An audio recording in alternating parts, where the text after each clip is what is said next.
Brought to you by TechnoSpark 20 series smartphones.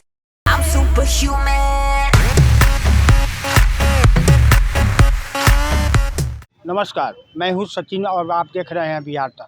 देखिए शाम के 6 बज चुके हैं और जो छठे चरण का चुनाव है वो समाप्ति की ओर है। लगभग सभी जगह लॉक हो चुका है, लेकिन जो भी लोग अंदर हैं उन्हें वोटिंग कराने की प्रक्रिया जारी है। ऐसे में पूर्वी चंपारण लोकसभा क्षेत्र की अगर बात की जाए तो यहाँ पे 6 विधानसभा क्षेत्र इस लोकसभा क्षेत्र में आते हैं, जिसमें केसरिया, कल्याणपुर, हरसिद्धि, पिपरा, मोतिहारी और गोविंदगंज, ये 6 विधानसभा है इस ज़िले में लोकसभा क्षेत्र के अंतर्गत आते हैं।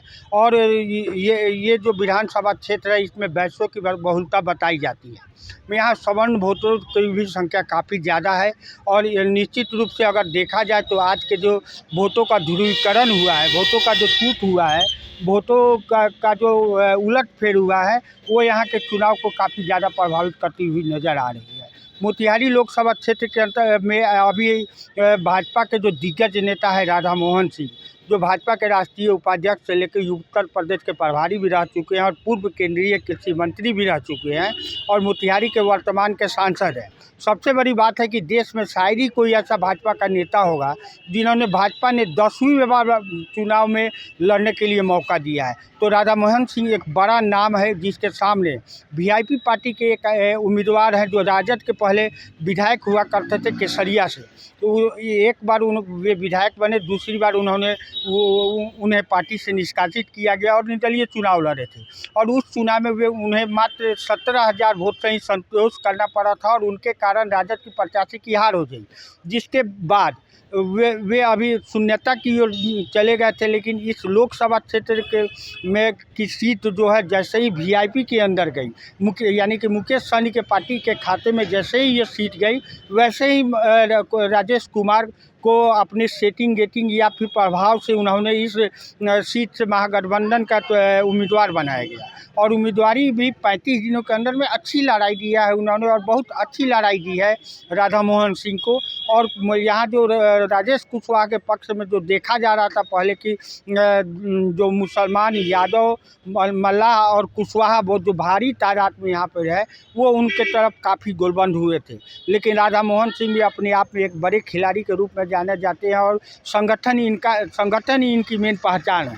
अब ये जो आज की खबरें आ रही है, लगभग अभी तक 55% वोटिंग की बात है और आगे भी ये वोटिंग परसेंट अभी बढ़ने वाला है, क्योंकि काफ़ी लोग अभी लाइन में है।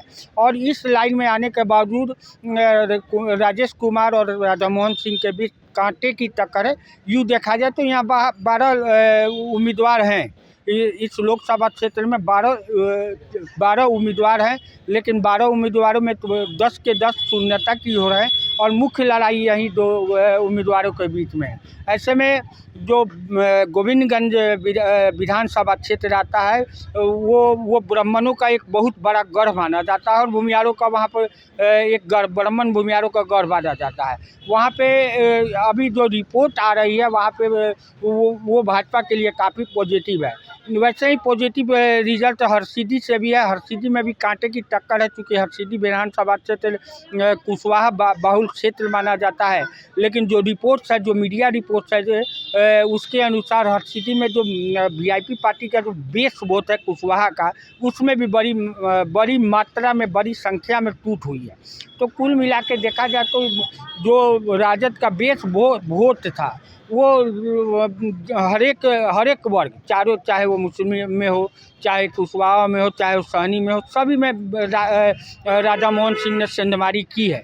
और इस सेंधमारी का ही असर है कि जो दिखाई दे रहा है, ऐसा लग रहा है कि आज के इस चुनाव में राधा मोहन सिंह अग्रणी पंक्ति में खड़े हैं और डॉक्टर राजेश कुमार दूसरी पंक्ति में खड़े हैं। हालांकि इसका फैसला 4 जून को ही होगा कि ऊँट आखिर किस करवट बैठने वाला है, राधा मोहन सिंह के सर का ताज बचेगा या फिर ये ताज राजेश कुमार ले जाएंगे।